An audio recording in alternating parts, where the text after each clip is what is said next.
Jonny Quest looked like a bold adventure cartoon, but behind the scenes, it was far more intense. Fires, accidents, strange coincidences, and risky experiments shaped the series in ways no one expected. These insane uncovered facts show how dangerous the road was while creating this groundbreaking show. 1. The Forbidden Pilot Scene. ABC ordered destroyed. Jonny Quest began with a pilot so frightening that ABC executives wanted the footage erased forever. The pilot included a tense nighttime chase that ended with a hulking reptile creature grabbing a soldier and crushing him on screen. The animation was detailed, the creature was huge, and the violence looked far too real for television at that time. Instead of cartoon slapstick, the moment played like something from a live-action jungle horror movie. When executives saw the rough cut, the room went silent. Someone reportedly said it looked like war news footage turned into a drawing. ABC panicked, claiming the scene might terrify children and spark complaints from parents. They immediately ordered the reel removed, physically cut, and destroyed so it could never be aired. Only a few pencil storyboard frames survived, locked away in private archives kept by animators who believed the scene was too impressive to vanish completely. The creators later admitted that this destroyed sequence would have changed the entire direction of Saturday morning cartoons. It was raw, bold, and too far ahead of its time. And although it never aired, the energy of that lost scene shaped the tone of the whole show.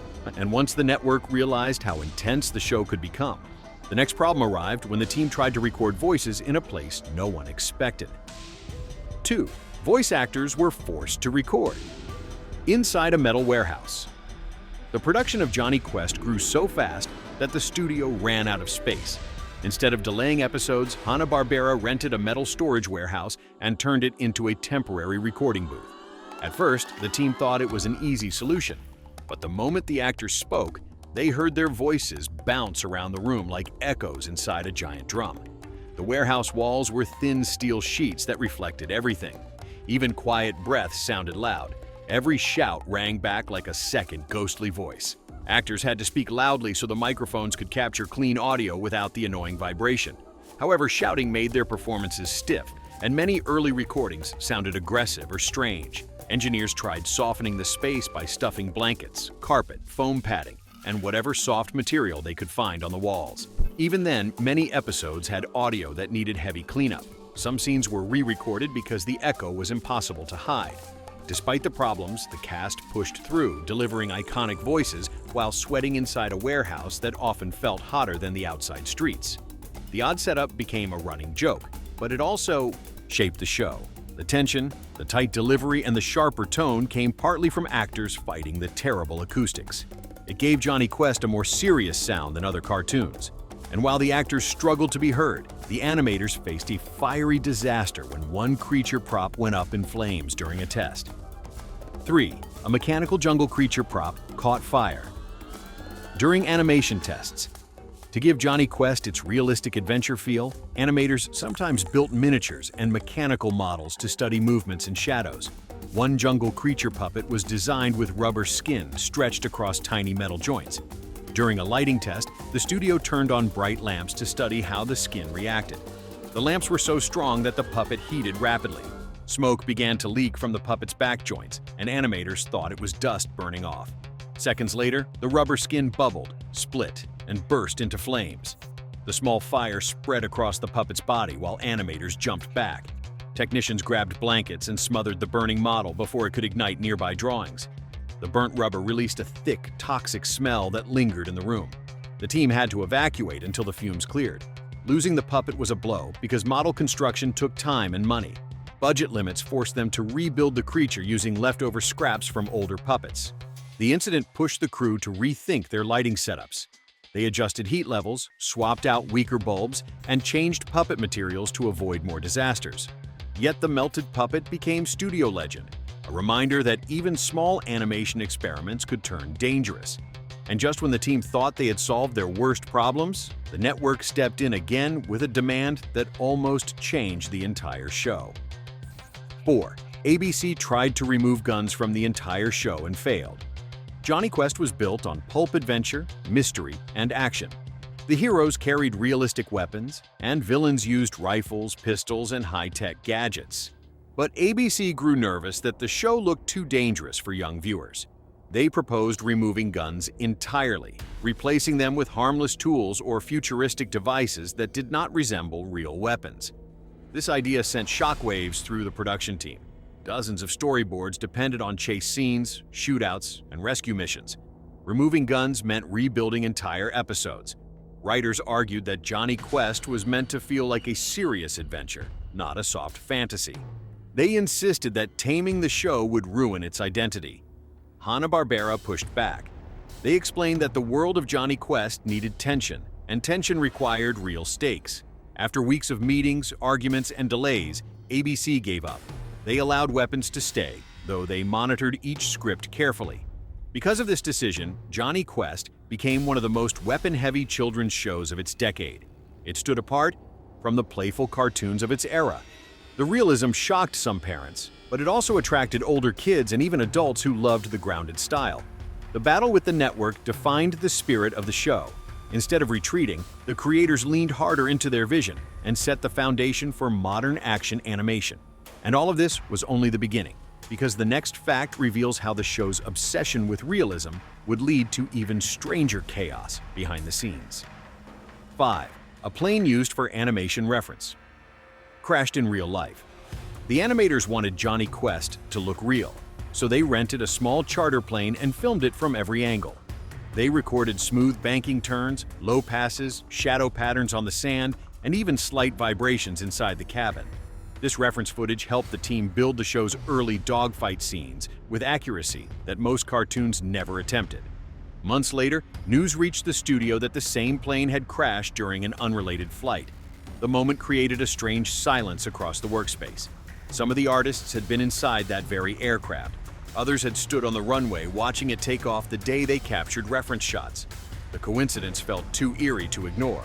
Several crew members became uneasy whenever the reels were played. A few refused to watch them again and worked only from still frames.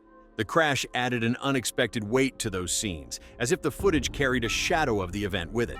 Even though the show remained fictional, the animators said the dogfight sequences always felt different after that discovery. And while the plane story shook the crew quietly, another surprise arrived from inside the studio when ABC reviewed early character art. So keep watching and hit subscribe if you want more strange stories like this one. 6. Race Bannon's first design was so intense ABC rejected. Race Bannon is now remembered as the cool, calm bodyguard with a clean, heroic look, but his first version was far from family-friendly. The original model sheets made him look like a hardened mercenary. He had deep facial scars, a squared jaw shaped like stone, and much sharper eyes.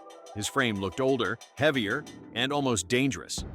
When ABC saw the drawings, executives said he looked like an assassin, not a guardian. They argued young viewers would see him as a threat rather than a protector. Meetings turned tense because the studio loved the bold design. The artists wanted to keep the rugged look since it matched the pulp adventure tone behind Jonny Quest. After long talks, Hanna-Barbera agreed to soften him. They trimmed his jaw, cleaned up his face, changed his age, and removed harsh details. The final version became balanced and more heroic. Instead of a silent killer, he became a globe-trotting agent with discipline and charm. Over time, that design became iconic. Race Bannon turned into one of the first action-focused characters in American animation. Many later shows borrowed his style. Some even mirrored his exact posture and voice pattern. The softened redesign changed the future of adventure animation far more than anyone expected. And once the team settled the character issue, they shifted their focus to sound, which soon created one of the strangest moments ever. 7. Monsters were built. From nighttime animal recordings. Jonny Quest did not rely on simple roars or cartoonish grunts. The sound team wanted creatures that felt alive. To achieve that, engineers recorded animals at night. They captured distressed shrieks from pigs, goats, birds, and dogs. Many of these sounds came from farmyards where animals reacted strongly to unexpected lights or movements. Back at the studio, they slowed the recordings, reversed them, and layered them until they sounded unnatural. The results were eerie rhythms, rising pitches, and hollow breaths that felt both human and alien. When played through the speakers, the sounds filled the studio with a sense of tension that no one expected from a cartoon. One specific recording frightened an editor so badly he refused to handle it again. The sound had a sharp, rising cry that made the air feel heavy. It became the signature tone for several monsters in the early episodes. Viewers often said these scenes felt more intense than anything on Saturday morning television. ABC complained that the effects sounded too real and asked the team to tone them down. But the sound crew kept the original mix. They believed the strange audio created the adventurous edge the show needed. The decision paid off because fans still talk about how the creatures sounded unlike anything from that era. And after dealing with the unsettling noises, the studio hit another unexpected problem when a lighting setup pushed one scene past its limit. Mario 8. An explosion shot melted an animation cell on camera. Some Jonny Quest scenes used bright lamps to mimic desert heat during explosion shots. These lamps produced intense warmth, so animators placed them slightly away from the artwork. During one session, a lamp stayed too close to a painted acetate sheet. As the crew prepared for another frame, the cell began to warp under the heat. The edges curled inward, while the colors rippled like melting plastic. Before anyone reacted, the sheet collapsed and fused directly onto the camera frame. Hours of artwork vanished in seconds. The smell of warm paint filled the room. Animators stood stunned because they had never seen a cell melt so fast. Cleanup took time. The technicians had to detach the fused layer from the lens area and reset the whole frame. The ruined artwork could not be saved. They had to redraw everything from scratch. It pushed the schedule back and forced the team to rethink their lighting system. After the incident, Hanna-Barbera redesigned the spacing and added temperature checks before every shot. The new setup prevented direct heat from touching the artwork again. Although the mistake cost them time, it also shaped safer studio rules that lasted long beyond the Jonny Quest era.